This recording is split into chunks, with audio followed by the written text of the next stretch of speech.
শিশু আসিয়ার মৃত্যুতে শোকে বিহ্বল গোটা জাতি। তার মৃত্যুতে গভীর শোক প্রকাশ করেছেন প্রধান উপদেষ্টা ডক্টর মোহাম্মদ ইউনূস। শোক জানানো হয়েছে সেনাবাহিনীর পক্ষ থেকেও। মাগুরায় পাশবিকতার শিকার শিশুটির বাঁচার সম্ভাবনা কম, তা জানা ছিল সবারই। তারপরও অলৌকিকের আশায় ছিল গোটা জাতি। কিন্তু সেই প্রার্থনা আর চিকিৎসকদের প্রাণান্তকর চেষ্টাকে ব্যর্থ করে দিয়ে বৃহস্পতিবার দুপুরে পৃথিবী ছেড়ে চলে গেল সে।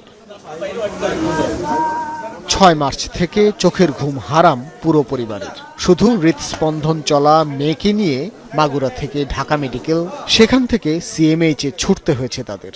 তারপরও বাঁচানো গেল না প্রিয় কন্যাকে। অশ্রুসিক্ত মায়ের এখন একটাই দাবি, ন্যায় বিচার। ঘটনার দিন ওরা আপার বাড়ি বেড়াতে গেছিল, বেড়াতে গেলে ওরা আপারের ধরে মারিছিল, ওরা আপারের ধরে মারিছিল বলে তখন আর কি ও কইছিল যে আমি তো কইয়া দেবো আমার মার কাছে। তখনই সেই রাত্রি ওইরকম ঘটনা ঘটিছে। বড় মায়ের ইচ্ছা হলো তো মায়ের আলাদা করে থুয়ে দিছিল। পরে 11টার সময় আমার কাছে ফোন দিয়েছে যে আপনার মনে অসুস্থ।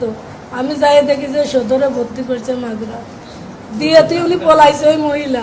পরিবারের পক্ষ থেকে বক্তব্য এতটুকুই আছে যেন ওদেরকে, আন্টি যেটা বললেন, ওদেরকে যেন ফাঁসি দেওয়া হয়।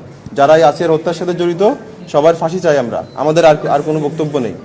দ্রুততার সঙ্গে যত দ্রুত সম্ভব ওদেরকে ফাঁসি দিতে হবে। আর একটা এখানে আর কোনো কথা নেই।